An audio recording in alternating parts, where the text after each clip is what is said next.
Something big is happening, and in the smallest of objects. Bread tags became art. Receipts became culture. Care labels became brands.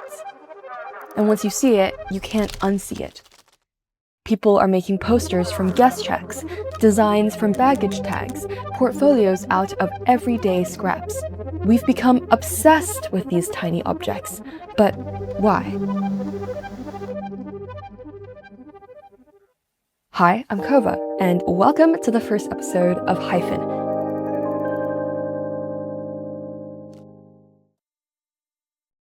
So, what are these little things? Well, turns out they already have a name. Actually, many names. We've called them ephemera, things that are not meant to last. Micrographics, the tiny functional labels themselves.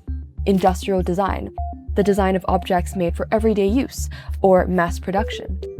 But the fact that there are so many names is interesting. It's always a sign.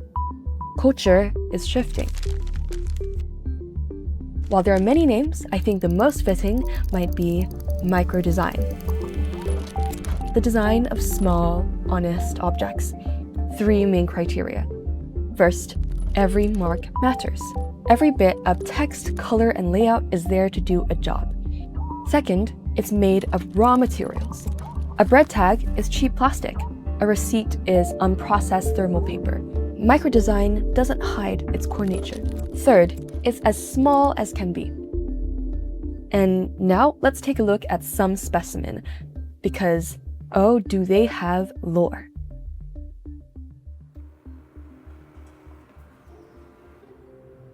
Think about when you're at the grocery store. You want to buy some bread, but what you haven't noticed is the bread clip on it. Every mark matters. A date is stamped across the front, and the color isn't a style choice. It's a code that tells the grocery stocker which day the bread came in. It's made of raw materials. You already know it's a few cents of plastic, and it's as small as possible. So small you probably don't really notice it at all. Maybe you've held 100 bread clips and never noticed one, yet lately, the humble bread clip has become art. Artists are illustrating with them, crafting with them, merging them with the visual languages of massive fan cultures like F1 and K-pop. And this obsession got big. By early 2025, the internet had an entire ecosystem of bread clip artists. Giant bread clips, bread clip chandeliers, bread clip coffee tables, bread clip hair clips. And people are calling bread clips a new species. Yes, you heard that right. A new species called aclupinids. And it all started with this very strange, very beautiful website called Horg. It was basically this spoof scientific organization that classified bread clips as if they were actually a species. The aclupinids Reddit took off. TikTok started popping off on the subject. There was a YouTube documentary featuring Horg about how the internet invented bread clip science. And I think it is so cool that the internet transformed what was one guy's quirky hobby in the 90s into a actual worldwide community of people doing this. We all know this little guy is designed to be overlooked. But the second people pay attention to it, notice it, start crafting with it, it escapes containment and becomes a tiny piece of culture itself. Let's take a look at the next specimen. The receipt. It ticks all the boxes of microdesign. It's functional, it's industrial, made of raw thermal paper, it's as small as can be to record the transactions. But you might have noticed that the receipt has gone tangled up with music. It started with Receiptify, an app created by a college student that turned your listening history into receipts. Within the first month, the app generated 1 million receipts in 1 month. And it sparked TikTok trends, new categories of merch, and even became adopted by major labels like UMG as an official way to present their artists' albums. The trend also sparked in DIY communities, of course. You also see specific artists using the receipt in ways that go fully viral. When Charli released her Brat vinyl, It was to the confusion of her fans. They started to talk about whether they received a mistake. This is the exact thermal paper you get on receipts. Later, the design firm behind Brat posted this Brat art book, designed to be destroyed. More dot matrix, more receipt vibed out. Yeah, it was based on the receipt. And it won big. Best Recording Package at the Grammys and the prestigious design award by Wallpaper, who specifically singled out the receipt paper. Another throwback, mining even deeper into nascent digital culture, is a song credit sheet for the vinyl version of Brat, which comes as an insert printed on dot matrix paper. So here we can see that receipts have reached the upper echelon of music culture.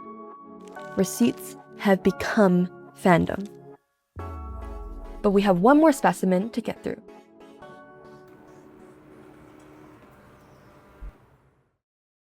Think about the last shirt you bought. You probably immediately pulled off the tag and didn't give it a second glance. Now, think about the new Nike ad, or the UI of your new running app, or the new moisturizer you brought from the store. What did that packaging look like? It's the care label. The care label has become common across more industries than not, from performance to beauty, fashion to technology. Nike, for example, has brought their care label aesthetic to global scale. Every sub-brand carries echoes of the care label. Nike ACG, their outdoor gear. Air Max 1000, their futuristic 3D printed sneaker. Every Nike collab ever. I also want to highlight the work of more indie studios drawing upon this aesthetic. This design studio based in Munich, Daily Dialogue, oozes the care label identity in their work. Like this identity for a production company, this identity for a clothing label, this identity for a jewelry brand. It's again being called so many things, from micrographics to the aesthetics of technical information to automotive normcore. So, as you can see, care labels, systems of information in their simplest, most honest form, have become aesthetic itself. So, why? Why is all of this happening? Why are the scraps from different parts of our lives shaping art, music, and culture?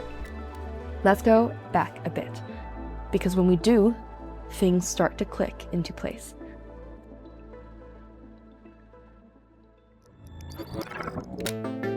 The early internet was like an unexplored ocean. People built on it, tried to explore it, but it was hard to connect with each other, except through hyperlinks. The islands became fun. They became personal. Over time, little islands would build bigger and bigger communities, but that exploratory feeling fundamentally changed with social media. MySpace in 2003, Facebook in 2004, Instagram in 2010, with the one feature that really changed an era: filters. For the first time, anyone could post anything that looked polished. When subject to the algorithm, we realized we can optimize how polished we are to perform better over time. Brands realized this too, birthing influencer culture. And the message was subtle, but we always felt it. You're being watched, so make it look good. But we were tired. We were tired of pretending to look perfect. And we were tired, and we were tired, until tech fatigue became tech fed up. In 2022, we saw the absolute explosion of something more than polish. Perfect faces that didn't exist. I gotta know, how do you feel about companies using AI influencers like this to make their ads on social media? Me pretending I know all the lyrics when I actually don't. Who relates? She looks like a real influencer.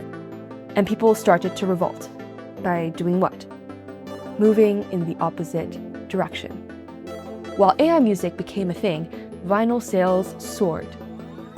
While AI design became possible, anti-design, which rejects traditional ideas of good design, spread. While making AI art became easy, junk journaling made a massive comeback. We used to call polished visuals aesthetic. Now, we call them slop. We used to call unpolished visuals sloppy. Now, we think of them as cool. What an interesting reversal of culture.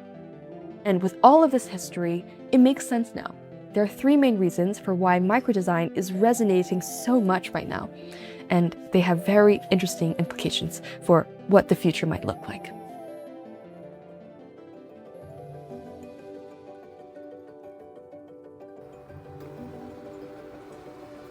First, we are craving honesty.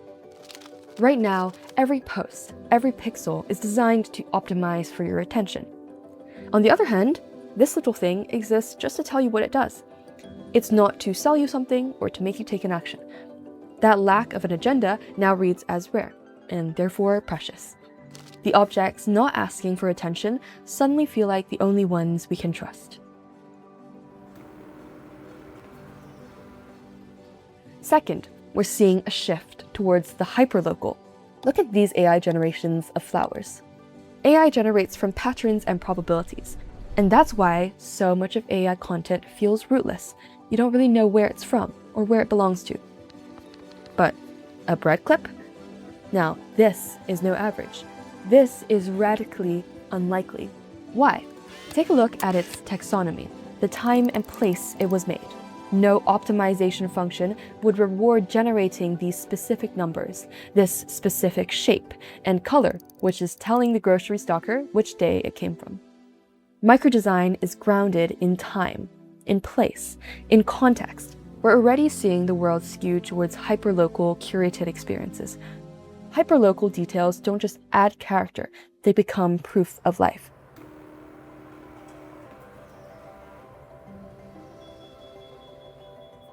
But here is what I think is the biggest shift. For centuries, creativity meant producing something, producing art, music, writing. But now, when production becomes infinite, the creative act is no longer production. It is now about noticing. While AI can generate anything now, and endlessly, it cannot decide what's worth you paying attention to. When someone devotes their attention to a bread clip, to a care label, to a receipt, they're deciding that this overlooked thing is worth remembering, even if no algorithm would select it, and no optimization function would reward it. Microdesign is the perfect artifact of noticing. And I love this quote from John Daniels, the founder of Horg, the guy who coined the whole term occlupenids. These days, I notice every occlupenid I see, and sometimes I can even label them. I also find myself paying more attention to the other overlooked creatures of the Anthropocene, zip ties, wristbands, and the like. The habit of noticing the stuff of the real world, especially when my eyes are trained on a screen most of the day, has been a most wonderful gift. In an attention economy where everything is expected to justify its worth, celebrating the things that don't becomes an act of rebellion. It says, I prefer this ugly thing, thank you very much. I choose to notice it. And in a world flooded with content, the act of noticing might be the most human thing left.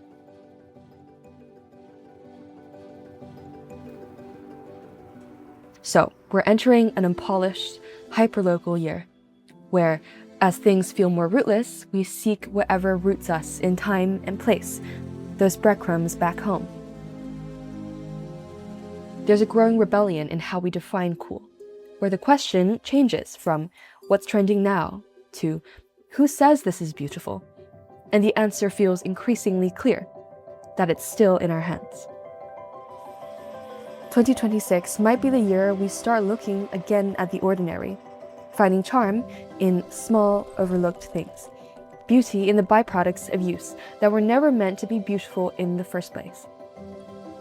Microdesign captures this shift, because in a world of mirrors, polish, and averages, it's the humble bread tack. Distinctive, local, imperfect, that unexpectedly becomes a badge of cool. And I think that's a hopeful sign, that we're learning to find wonder and meaning in the things that make us human. Because we are finally learning how to notice them.